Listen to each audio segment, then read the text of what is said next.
nous atterrissons dans un domaine ou dans deux domaines qui marchent de pair, les mines et l'environnement. Bienvenue à ce grand plateau consacré justement aux mines et à l'environnement avec un sujet d'intérêt capital, assainir.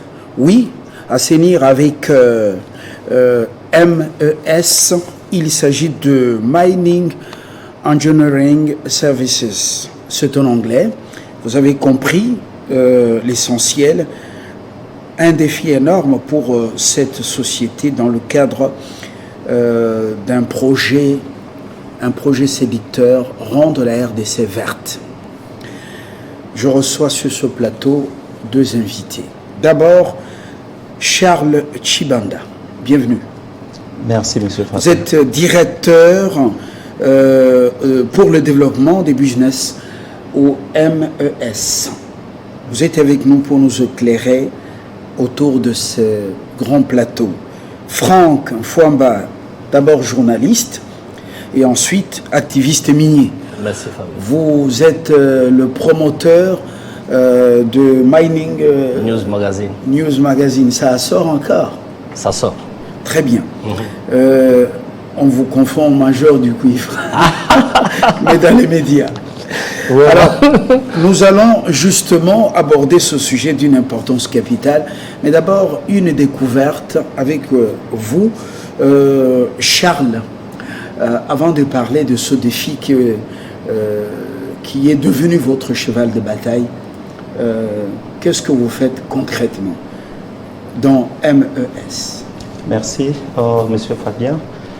Bonjour, monsieur Franck. Bonjour Charles. Content de vous revoir. Plaisir partagé. Merci.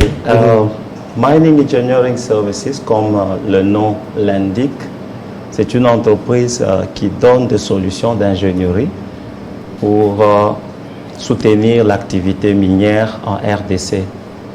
Et nous avons un long parcours qui a commencé il y a plus de 20 ans dans la quête des solutions pour le problème des entreprises minières, des solutions d'ingénierie pour faciliter les activités de traitement de minerais. Et nous avons fait, pendant ce parcours, beaucoup de recherches. Nous avons tenté beaucoup de solutions. Certains ont marché, par moments nous avons échoué, mais à la fin de ce long parcours, nous avons eu un éventail de solutions très efficaces pour aider les entreprises minières en termes d'ingénierie, en termes de process ou de traitement de minerais, en termes de construction des infrastructures minières, en termes d'alimentation en électricité, parce que nous faisons aussi des infrastructures de transport d'électricité, en termes de problèmes liés à l'environnement. Alors nous nous sommes orientés ces dernières années à résoudre la question de l'environnement pour les entreprises minières. Et c'est beaucoup plus de ça que nous allons parler dans cette émission. Justement, les déchets dans les mines, la production des déchets, qui est aussi fonction de la production minière. Concrètement, nous allons y aller de manière progressive.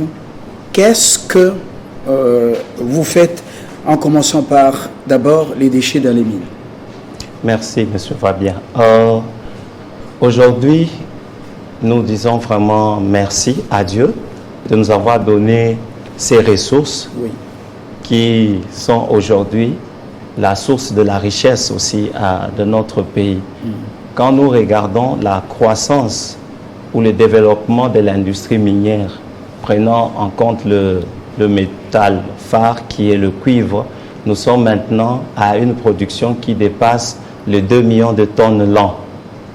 Et avec cette production, nous avons encore une tendance à la hausse, vu les développements qui s'est fait en termes d'infrastructures dans les mines. Donc ça prévoit une croissance de production. Mais cette croissance de production s'accompagne aussi de la production, de la génération des déchets. C'est ce qu'on va, pendant que vous parlez, on va essayer de découvrir un peu à l'image Nous sommes à Kinshasa, vous êtes dans l'arrière-pays. On va essayer de le découvrir en image pendant que vous parlez. Oui, justement, nous sommes le plus grand producteur dans ce secteur et ça nous amène aussi des soucis sur le plan de l'environnement. Oh oui. Vous venez apporter votre expertise dans ce secteur. Parlons concrètement, comme nous l'avons dit, les déchets dans les mines, la production des déchets est aussi fonction de la production minière. Et puis, le gouvernement vous accompagne, vous allez nous le dire. On commence par le recyclage des batteries usées et des déchets en plomb. Merci. Avant d'aborder les batteries usées et les déchets en plomb, j'ai parlé ici des déchets qui sont la conséquence normale de l'activité minière. D'ailleurs, même sur le plan domestique aussi, le fait que nous avons de ménage, il y a des déchets qui sont générés par le fait juste de la vie domestique. Voilà. Donc ce n'est pas quelque chose d'anormal, c'est quelque chose de normal lié à l'activité minière. Mais nous devons aussi savoir que ce qui est déchet pour l'un, ça peut être de l'or pour l'autre.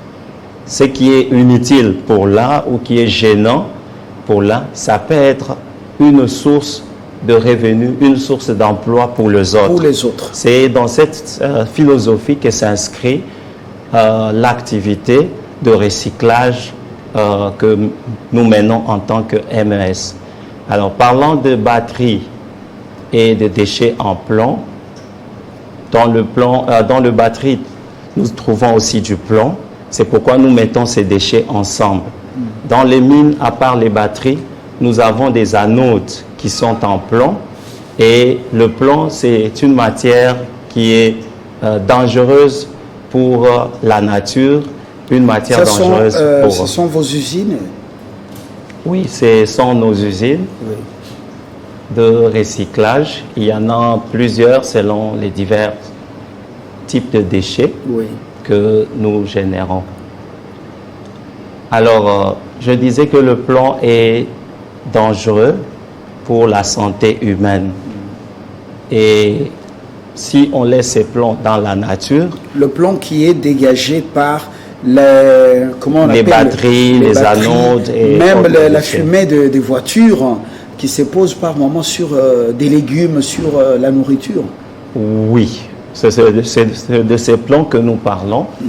Et nous avons trouvé que le plomb, par sa propriété, il peut être recyclé plusieurs fois. Donc c'est un métal qu'on peut réutiliser plusieurs fois. C'est ainsi que nous récoltons ce batterie usée et les anodes et nous recyclons cela pour produire de nouvelles anodes que les mines peuvent encore réutiliser. Donc c'est un cycle qui consiste à prendre quelque chose de déchets de la mine. Vous voyez là, on est en train de couper une batterie et on va mettre au four. Nous aurons du plomb et à partir de ce plomb, nous pouvons faire de nouvelles anodes. Donc c'est un cycle qui consiste à prendre les déchets de la mine, faire un produit ou un bien que la mine peut encore réutiliser. Donc c'est un cycle. Alors ça permet premièrement de décontaminer ou de préserver l'environnement. Ça permet aussi de créer une chaîne de valeur, une diversification industrielle autour de la mine, et sans parler des avantages sociaux tels que les emplois et les avantages économiques. Charles, Franck, vous êtes activiste minier très engagé à ce niveau. Je vous vois sourire. Valeur ajoutée et le souci de préserver l'environnement pour à l'avenir une République démocratique du Congo verte. Apparemment, pour moi, je dois l'avouer, c'est séduisant. Je suis plus à Kinshasa que dans le Grand Katanga. C'est très séduisant. Je ne suis pas le seul. On va le découvrir avant de déterminer. Le premier citoyen du Congo a été également aussi agréablement surpris à Indaba. Oui, vous avez la parole. Merci Fabien. L'industrie minière, comme toutes les autres industries, est une industrie polluante. Il y a les rapports qui ont été commissionnés par la Banque mondiale, par exemple. Il y a un grand rapport de SN Lavalin, qui est un cabinet canadien, qui a statué sur l'état d'environnement, l'état de la nature, autour des grandes mines de la RDC, dont dans le Katanga. Et quand vous lisez le rapport dit que déjà la Gécamine avait beaucoup pollué et il fallait dépolluer. Et la dépollution prenait des centaines de millions de dollars que la Gécamine n'avait pas. Oui. Et puis après la Gécamine, le secteur a été libéralisé du couvre cobalt. Et quand le secteur a été libéralisé, il y a eu de nouvelles industries avec des entreprises privées. Ce qui fait qu'il y avait déjà une ancienne pollution qui n'était pas maîtrisée, bien que les nouvelles technologies tiennent compte, et aussi de la législation qui tient compte qu'il y ait atténuation et réparation, et cela est défini dans les études de faisabilité. Mais le problème de pollution se pose. Comme on dit, là où il y a industrie, on ne peut pas parler de pollution zéro. Ce qui nous intéresse dans ce que Charles sont en train de faire, on doit dire que c'est un projet innovant. Innovant dans le sens qu'il propose des solutions. Non pas seulement aux mines, mais à l'environnement généralement. Parce que les batteries usées, par exemple, les batteries sont les batteries de véhicules. Oui. Il n'y a pas que les mines qui ont les véhicules. Vous voyez par exemple ici à Kinshasa, regardez les bouchons sur la rue. Et si vous, avec votre drone, vous lancez, vous allez voir combien de véhicules il y en a. Prenez que tous les véhicules là utilisent les batteries qui sont usées. Qu'un jour seront usées. Qu'est-ce qu'on en fait? On les jette tout. Dans les rivières. Voilà. Dans, comment on dit, dans ce qu'on appelle mitraille, et par moments ça prend la gestion des ports. Du coup, nous vivons les conséquences de notre propre turpitude. Effectivement. C'est là que nous nous encourageons. J'encourage et je demande aux autres amis, j'ai dit, ce sont des projets à encourager. Parce qu'ils partent de la valeur moins zéro, de la valeur négative. Ils partent, c'est comme un cancer. La pollution, c'est comme un cancer qu'on doit extirper de l'environnement. Donc, ils extirpent le cancer pour qu'il ne puisse pas accroître, se propager et atteindre le niveau de métastase. Aujourd'hui, avec le réchauffement climatique, on voit déjà des sérieux problèmes. Ils extirpent le cancer. Mais ce qui est intéressant ici, c'est que non seulement qu'ils dépolluent, ils créent de la valeur ajoutée. Ça veut dire que les déchets que les entreprises minières, généralement, utilisent pour polluer, la RDC, et c'est là que moi, je vous ai dit, nous soutenons leur projet pour la RDC verte, donc nettoyer la RDC pour la rendre verte. C'est-à-dire on prend ces déchets-là, les batteries usées, on les recycle, ça produit du plomb. Il y a les déchets solides dans l'industrie de cuivre et de cobalt qui sont très dangereux, ces déchets-là. Tu vois les morceaux quand on coupe, les cathodes, plutôt les minéraux qui doivent être exportés, tous les déchets là, généralement ça va où? Alors le projet c'est qu'on récolte tous ces déchets là. Au lieu de les jeter dans la nature, on en fait des câbles électriques par exemple. Et on les fait localement. Ce qui fait qu'au lieu que Fabien, au lieu que Franck, au lieu que tel, partent en Chine, partent en Zambie, partent en Angola, partent en Afrique du Sud, acheter des câbles, donc des déchets, on sait produire quelque chose, donner de la valeur. Et ce sont les impôts qui sont payés à l'État. C'est des emplois que les Congolais ont. Donc c'est, comme j'ai dit là, c'est partir du négatif vers le positif, et surtout en protégeant et l'homme et l'environnement. Très bien. Angèle Toumba pourra nous aider pour pouvoir aller aussi à d'autres images qui illustrent bien le travail qui est fait dans ce recyclage qui amène des déchets qui amènent vers la fabrication des câbles électriques. Mais Franck, avant de me retourner à Charles, il y a plus de déchets miniers quand même qu'il y a des entreprises minières en fait qui font ce recyclage. Ils ne sont pas nombreux. Disons qu'à ce jour, ils sont uniques. Dire qu'ils ne sont pas nombreux, ça veut dire qu'il y a d'autres concurrents. À ce jour, ce projet-là, ils sont uniques. Et ils sont uniques, on comprend que ce sont des gens qui sont dans l'industrie, parce qu'il faut aussi dire que dans le groupe, ils ont des mines, Ils ont été le premier à monter dans leurs usines des modules de recyclage d'eau des mines. Oui, nous avons là déjà donc le travail qui est fait sur le terrain pour la production des câbles électriques. Au lieu d'aller au Sénégal, qui n'est même pas grand producteur du cuivre. Non, qui n'a pas du cuivre. Donc, petit grand producteur, c'est... Bon, je suis modeste, hein, je ne veux pas quand même blesser. Mais au lieu d'aller au Sénégal chercher du câble, alors que nous, on en produisait ici, l'expérience, ici, nous partons des déchets pour produire ce travail. C'est formidable. Oui, c'est là que nous disons que, en tant qu'activistes, nous disons que toute industrie qui vient, toute initiative qui vient, pour valoriser, pour apporter un plus, on doit être modeste pour l'encourager. Parce que c'est du câble produit en RDC avec le cuivre de la RDC localement. Et nous avons le meilleur cuivre du monde. Il faut le dire. Je vous donne l'information.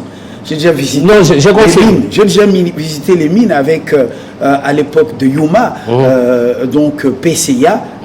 Nous avons le cuivre de meilleure qualité. Et là, vous concluez, ce que nous disons, on a les câbles électriques de meilleure qualité. Made in DRC, fabriqués en RDC. Donc ça ne sert à rien d'exporter les devises. Le pays a besoin de devises, acheter localement, acheter à moins cher. Ce sont ces câbles, hein? Mais oui. Oui.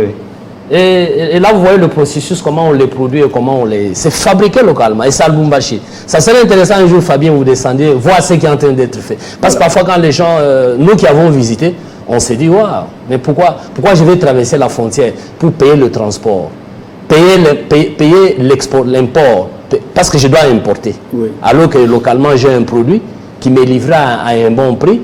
Et si, ce qui est plus important, c'est qu'on ne s'est pas limité. J'ai visité les usines. Ils ne se sont pas visités à produire localement.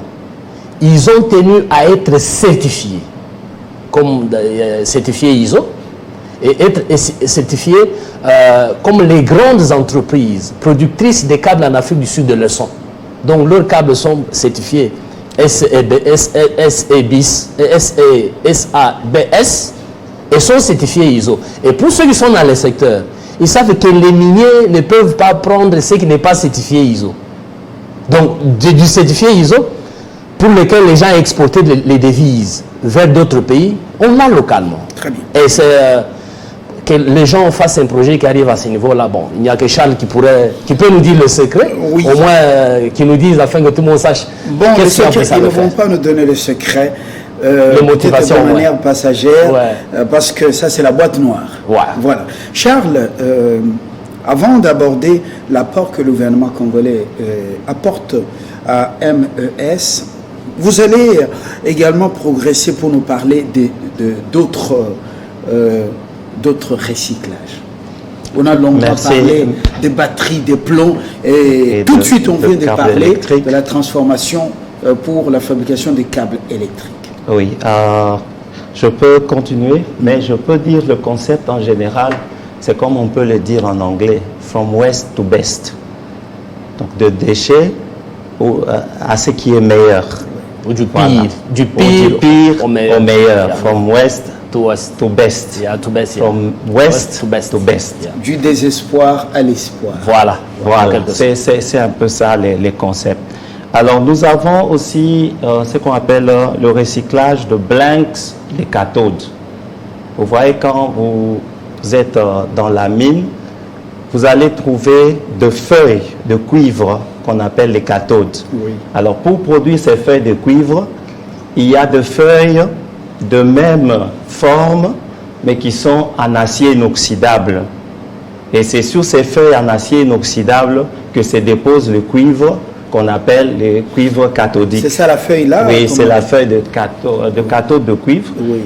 Alors, nous réhabilitons le casier, si je peux dire ainsi, ou le support en acier inoxydable sur lequel se dépose le cuivre. Parce qu'avec l'utilisation, donc la récolte du cuivre, ce support-là peut se déformer, il peut se couper, il y a des bordures en plastique qui s'enlèvent. Alors, au lieu que ces déchets-là soient envoyés hors du pays pour être recyclés, donnant de la valeur ajoutée ailleurs, nous avons créé une unité de recyclage de blanks, des cathodes localement. Et ça fait que la distance est raccourcie. Au lieu de faire de la mine vers l'Afrique du Sud, maintenant c'est de la mine vers juste la porte à côté qui est dans la même région. Très bien. Et ça facilite la tâche. Là, ce sont de blanks, des cathodes, et c'est un travail formidable. Les miniers apprécient cela. Nous avons aussi les huiles usées. Quand vous avez vu le recyclage de batteries, vous avez remarqué qu'il y a toutes les huiles moteurs dans les usines et autres chantiers, toutes les huiles usées, vous les transformez pour faire quoi d'elles? Voilà, toutes les huiles usées. Ça peut être les huiles moteurs, les huiles des transformateurs, même les huiles de cuisson. Par exemple, les hôtels. On voit les fruits là-bas en quantité industrielle. Voilà, voilà. Alors, vous en faites quoi concrètement? Alors, ces huiles, nous le transformons en ce qu'on appelle le fuel oil. Donc, c'est un carburant de substitution du mazout dans le four. Donc, au lieu qu'on utilise le gasoil pour le four, nous utilisons ces huiles-là. Et ça permet la réduction de coûts d'énergie. Et c'est vraiment une solution formidable qui répond premièrement au besoin de préserver l'environnement, mais ensuite ça répond aussi à un besoin économique parce que c'est moins cher, vraiment moins cher que le mazout en termes de coût. Les moteurs électriques et les transformateurs, c'est aussi vraiment parmi vos champs d'action. Oui. Vos activités principales. Oui, parce que quand nous regardons dans la région, surtout dans le Grand Katanga, comme il y a beaucoup d'entreprises minières, donc les moteurs électriques, le transformateur sont des éléments qui sont beaucoup utilisés. Et quand il y a une panne sur un moteur électrique, souvent c'est lié à la partie de la bobine.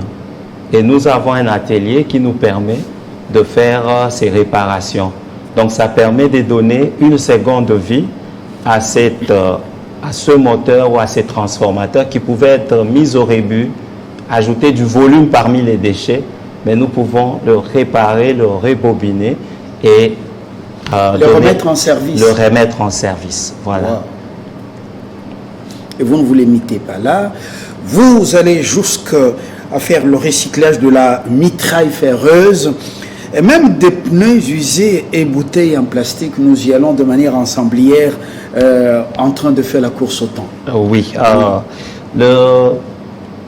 La mitraille ferreuse, quand vous regardez, nous en avons presque partout, même dans nos cités. Il y a des carcasses de voitures. À Kinshasa, il y en a trop. Donc, il y en a partout. Alors, considérez un peu l'activité minière. Il y a des engins qui sont déclassés. Il y a parfois des usines qu'on démonte. Il y a des parties qui se cassent. Alors, cette déchetterie-là de ferraille, ça fait du volume dans l'environnement. Nous récupérons ces déchets et nous transformons cela en fer à béton pour la construction des bâtiments et autres ouvrages. Et ça fait que de ce qui est déchets, nous avons maintenant de belles maisons qui sont en partie soutenues par ces matières-là qui pouvaient juste être là dans notre environnement en train de gêner et de polluer. Un apport de taille à l'assainissement de notre environnement et surtout à ce stade de la transition énergétique. On en parle beaucoup.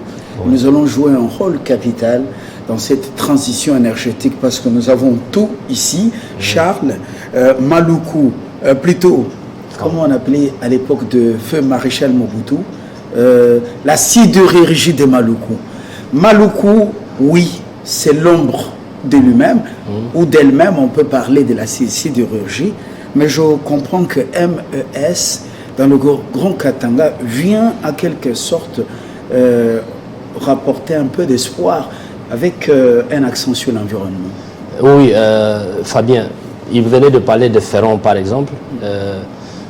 Depuis qu'ils fabriquent les ferrons, il faut dire que le prix des ferrons a baissé pratiquement de 70% dans le Katanga. Parce qu'avant, on l'importait et il coûtait trop cher. Aujourd'hui, le ferron coûte, il est abordable, les prix sont abordables. Et comme on a dit, ça a des effets, ça dépollue. Si nous retournons encore au nombre de véhicules, vous-même vous avez dit à Kinshasa, par exemple, le nombre de véhicules qui sont abandonnés dans la boue, c'est des déchets terribles. Et ils accordent de la valeur ajoutée.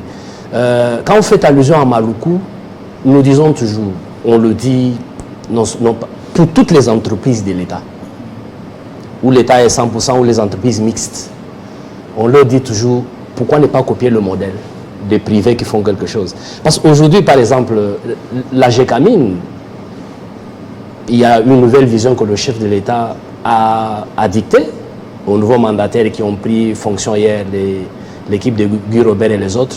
Il leur a signé des missions précises. L'équipe de la GECAMIN? Voilà. C'est que la GECAMIN avait la TRECA. La TRECA produisait les câbles et tout ce qui est... Et la GECAMIN a des mines de cuivre, avait du cuivre. C'est un problème de gestion. C'est ainsi que nous nous disons, par exemple, que pour certaines entreprises, l'État doit avoir le courage de les faire gérer, d'aller... pourquoi ne pas peut-être sous-traiter les privés pour les gérer, avec option des résultats, ou travailler ensemble avec les privés, prendre le modèle qui est appliqué chez les privés, c'est comme la GECAMIN, par exemple. Voilà. Le partenariat public-privé a beaucoup produit au Japon. Ouais. Il y a tous les grands conglomérats. Et même le plus puissant. Le plus puissant. En Allemagne. Voilà. Alors, ce qui fait que c'est comme aujourd'hui.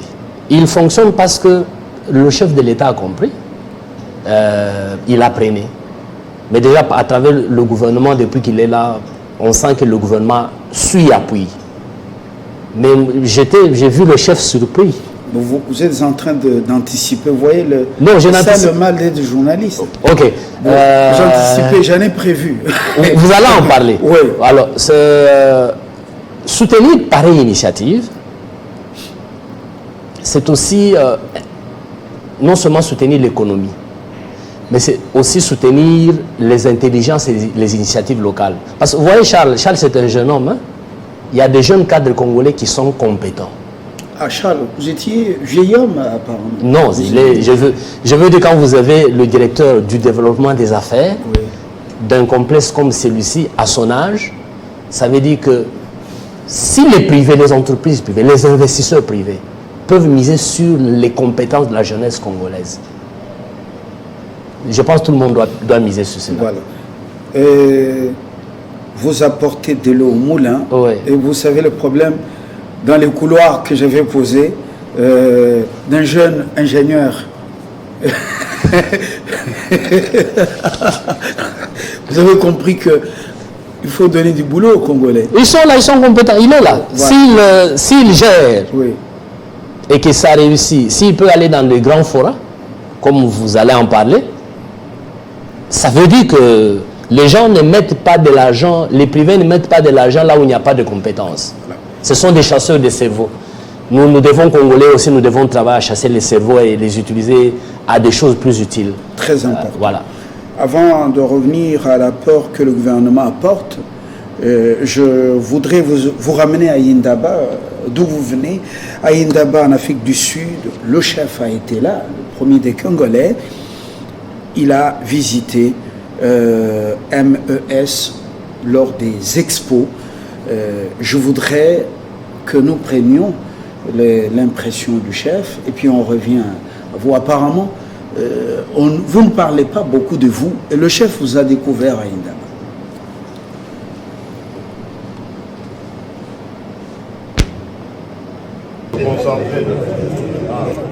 Je voulais un peu comprendre. Qu'est-ce qu'on extrait? On extrait le minéralique.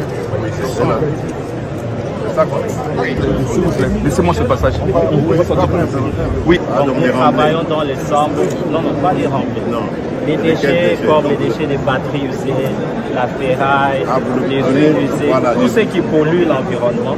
nous prenons, nous recyclons ça. Très intéressant. Alors, ça c'est parmi les produits.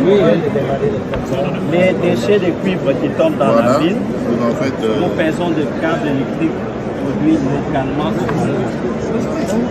Donc ça intègre la chaîne de valeur à RDC. Au lieu que le cuivre sorte, va en Chine, on fabrique le câble et ça revient.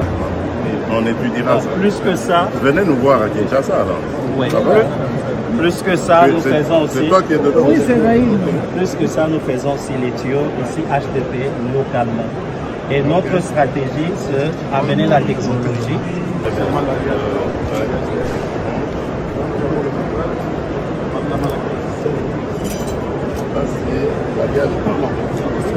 Donc c'est cuivre et cobalt. La prédominance,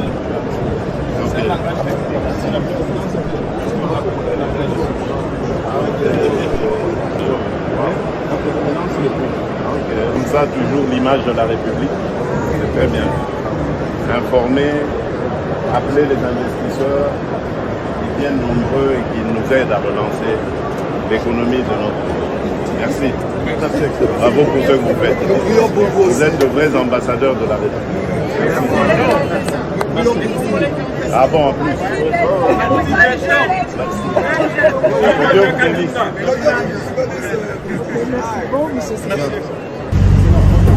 Oui, à plus tard.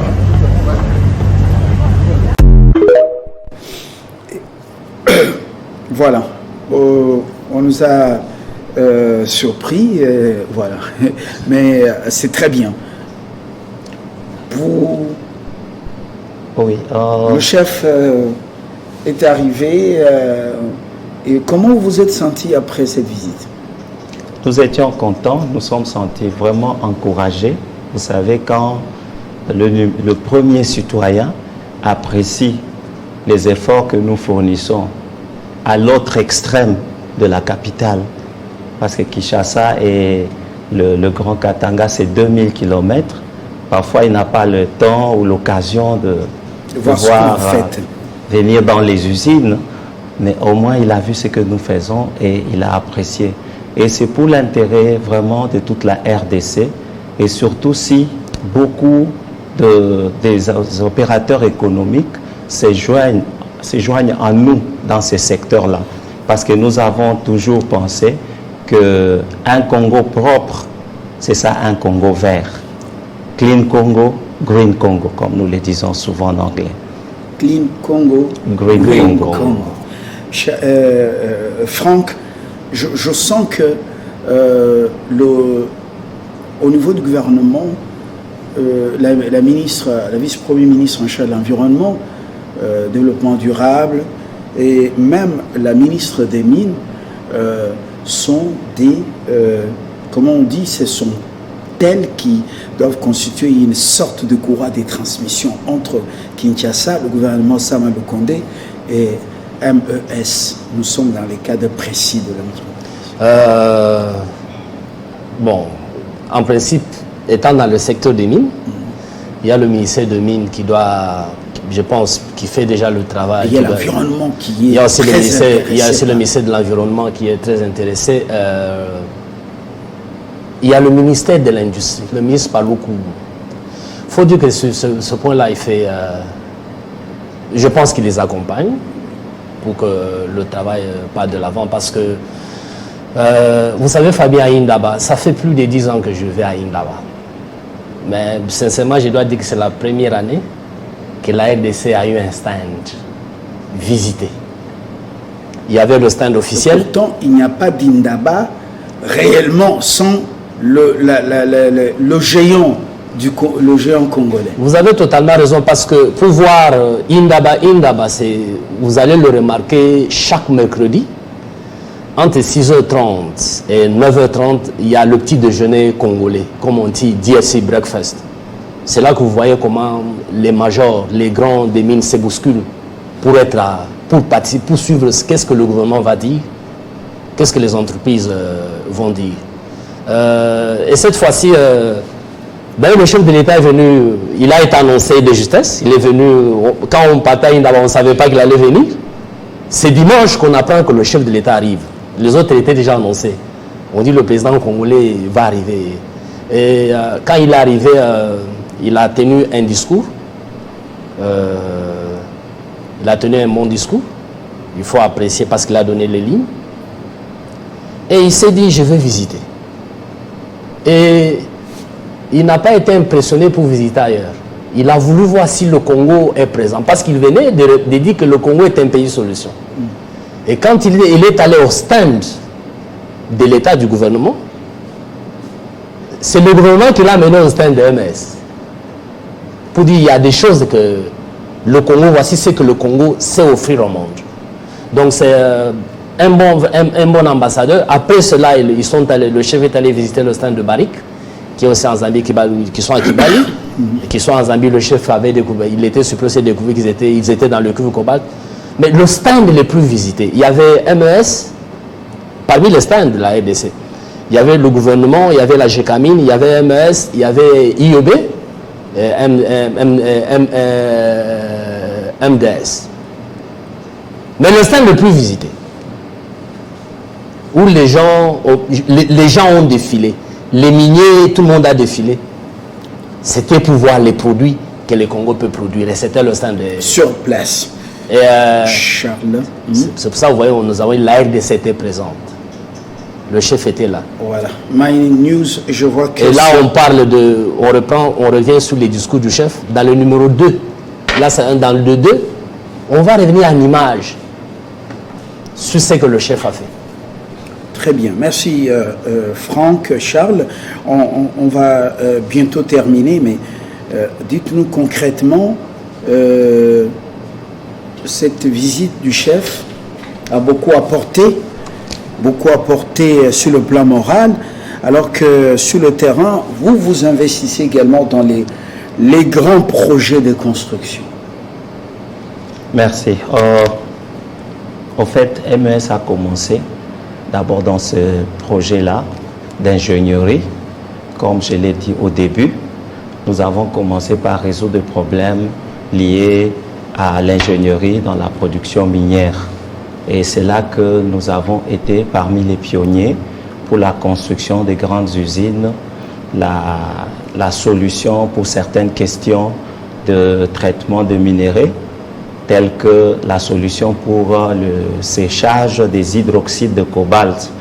Nous sommes parmi ceux-là qui ont bâti, ou nous sommes ceux-là qui ont bâti les plus grands et les plus efficaces et les plus modernes des séchoirs de cobalt en RDC. Presque dans toutes les grandes mines où on sèche les hydroxydes de cobalt, c'est notre technologie et ce sont nos constructions. En dehors de ça, nous faisons aussi de lignes ou des infrastructures de transport d'électricité, comme vous avez vu dans les images. Donc nous sommes là pour accompagner la RDC dans sa croissance, tant sur le plan des infrastructures que sur le plan industriel et environnemental. Très bien. À moins qu'on ait oublié un aspect, ici, oui, je reviens à votre collaboration, l'accompagnement du gouvernement congolais. Quels sont les services techniques qui vous accompagnent? Il y en a beaucoup. Peut-être je veux me limiter à énumérer quelques-uns, tels que l'ACE qui nous donne les autorisations pour construire les usines. Après approbation, Agence congolaise de l'environnement. Voilà. Après approbation des études d'impact environnemental et social, ils nous accordent l'autorisation d'implanter ces installations qu'on appelle des installations classées. Il y a aussi le ministère de l'Industrie qui nous soutient. Je pense 2 ou 3 fois, le ministre de l'Industrie s'est déplacé 3 fois déjà pour venir sur place. Premièrement, il était venu pour inaugurer lui-même il est accompagné avec le ministre de l'époque de l'énergie, son Excellence M. Estache, qui est maintenant à l'entrepreneuriat. Ils étaient venus pour inaugurer notre usine de recyclage de batteries, qui était la première usine de recyclage de batteries et qui jusque-là reste unique. Alors ça, c'était vraiment encourageant. Toutes les équipes, les travailleurs, tout le monde était content. Et il ne s'est pas arrêté là. Il est revenu pour inaugurer d'autres infrastructures aussi, poser la première pierre de la câblerie. Nous avons aussi l'ANAPI qui nous aide. Nous avons beaucoup d'agences qui nous aident aussi. ANAPI et le FPI, autres, oui. Qui sont vraiment tout oreille à votre égard, parce que ce sont des choses, des initiatives, des projets qu'on doit encourager au Congo, et surtout que nous voulons jouir des richesses que Dieu nous a données. Franck, nous sommes à l'heure de la transition énergétique. Vous avez suivi la fois passée les accords signés entre la Zambie et la RDC pour la production des batteries électriques. Est-ce que MES jouerait un rôle dans ce projet? Je pense bien sûr que oui, déjà par le fait qu'ils ont démontré, sont en train de démontrer ce qu'ils peuvent faire dans la transformation. Et l'accord qui a été signé entre la Zambie et la RDC concerne la chaîne de valeur dans la fabrication de batteries électriques. Et la chaîne de valeur prend différentes composantes. Je pense qu'ils ont besoin de l'expertise, de l'expérience de MES pour entrer dans la chaîne. Et surtout, Fabien, que MES est une entreprise de droit congolais et qui est, disons aussi que c'est de l'argent que des gens gagnent dans les mines du Congo, qui les réinvestissent en RDC. C'est ça l'avantage. Les gens gagnent de l'argent, ils ne l'amènent pas ailleurs, ils gagnent de l'argent, ils réinvestissent pour protéger l'environnement et pour créer du fabriqué au Congo, du made in DRC. C'est une chaîne de valeur qui sont en train de développer dans le secteur de l'environnement. Et je pense que dans le cadre des chaînes de batteries électriques, je pense que le gouvernement de la République qui les accompagne déjà devrait veiller pour que leur expérience et surtout leur expertise et cette capacité-là qu'ils ont puissent contribuer à cette chaîne de valeur dans la fabrication de batteries électriques. Ils pourront faire quelque chose, et c'est qu'ils peuvent. Merci beaucoup. Charles Chibanda. J'ai bien prononcé Sibanda ou Chibanda? Chibanda. Charles Chibanda, vous êtes directeur justement pour le développement des business, je le dis, de la traduction anglaise au français, au sein de l'entreprise MES. Nous avons bénéficié de cet accompagnement de taille de Franck Fouamba. D'abord, homme des médias avec Mining News, qui est beaucoup, qui bouffe beaucoup donc beaucoup de cuivre. Je ne parle pas de bouffer de Kinshasa, parce qu'à Kinshasa, on dit bouffe beaucoup. Là, on parle des prairies. Nous ne sommes pas dans prairies. On n'est pas dans prairies. C'est-à-dire qu'il y ait beaucoup dans les mines, ce n'est pas facile, avec toutes les conséquences sur le plan environnemental. Heureusement, MES s'est investi. Merci de nous avoir suivis avec intérêt. À très bientôt pour peut-être un autre numéro sur un autre sujet. Au revoir.